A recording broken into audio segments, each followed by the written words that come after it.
So I have been in high ticket sales for over a year now, and since joining I was able to leave my job, replace my income fully. I now have time and location freedom. When I say time, I work a lot of hours, so I don't really have full-time freedom, but I do get autonomy on when I do what I want to do, right? So I wanted to take a moment and just quickly record a video showcasing what I've learned, right, in the last few years, because I think it would have been super useful for me to have somebody make a video like this and tell me everything they know about high ticket sales, especially from a Muslim perspective. But these lessons are fairly transferable and valuable to anybody getting into high ticket sales. So number one is that if you treat your sales role like your 9 to 5, you might as well just work a 9 to 5. Don't even get into sales, because in a 9 to 5 you have a salary, you have a certain time, you work from 9 and you clock out at 5, and you get a certain amount of money, so you can get away with doing the bare minimum or not going out there and trying to achieve more, right? Whereas in sales, you eat what you hunt, so you better get good at hunting. If you don't close deals, you don't make money. Most of the sales roles in like the typical high ticket sales space, they're all going to be commissions only. There's no base. There are some roles with base, but most of them are going to have commissions only. So if you don't go out there and close deals, if you don't go out there and do more than what is required, you will not succeed. You will not do well, and it's going to be long. So lesson number one is treat sales like a business, not a 9 to 5. Okay. Number two, this is more to do with offer searching, which is if you're considering applying for a new offer, it's usually a red flag. A completely brand new offer, which hasn't had any sales team, it hasn't had any proof of concept, it's usually a red flag. And the on-track earnings that they are advertising, it's a big, like, it's just a big guess. They have no idea because they've got no data to track it on, or really like make a good, proven kind of, they haven't actually had anybody on that sales team make that kind of money, right? So when it comes to new offers, if you're completely brand new, I wouldn't say completely avoid them, because you do need experience, but just know, or do not expect anything from that offer. Do not expect anything from that offer. That offer probably won't be the first offer that's going to make you your 10k a month or whatever it is that you're looking to achieve. So yeah, new offers usually a red flag.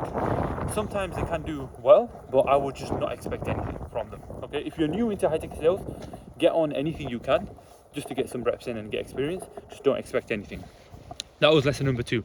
Lesson number 3, I don't see many people talking about this, and I think it's really useful to know as someone getting into high ticket sales. Your first month on an offer, you will not make the most money that you will on that offer. So what do I mean by that? Your actual true potential of making the most money on that offer will probably be around month 3 or month 4, depending on how long the offer stretches their payment plans. So how it works is, in your first month, you will be closing deals, right? You'll be reaching out to people if you're a setter, you'll be making dials. If you're a closer, you'll be taking closing calls. That first month, you're only going to close deals of the people that you spoke to in that month. Now, month 2 comes along, and now you've built a bit of a pipeline of leads. So some leads from the first month will actually reach back out and be like, yeah, I'm ready to get started, and you'll close those deals. And also the deals that you closed in month 1 will have some of them, if they didn't pay in full, some of them will have their payment plans due for the next month. And so you will then collect 5 or 10% if you're a setter or a closer, again in the second month.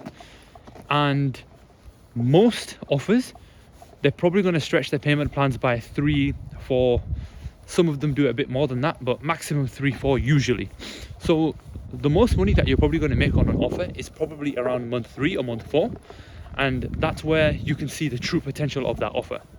So if you're not happy with the money that you're making after 3, 4 months, and you've really given it your everything, then chances are that's probably when you need to start looking for a new offer.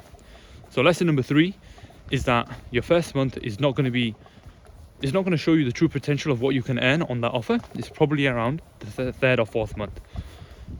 The fourth lesson is, and I will die on this hill, which is I truly believe that sales is a volume game. It really is a volumes game. If you're a setter, I would capitalize this and plaster this all over your walls. Volume is everything.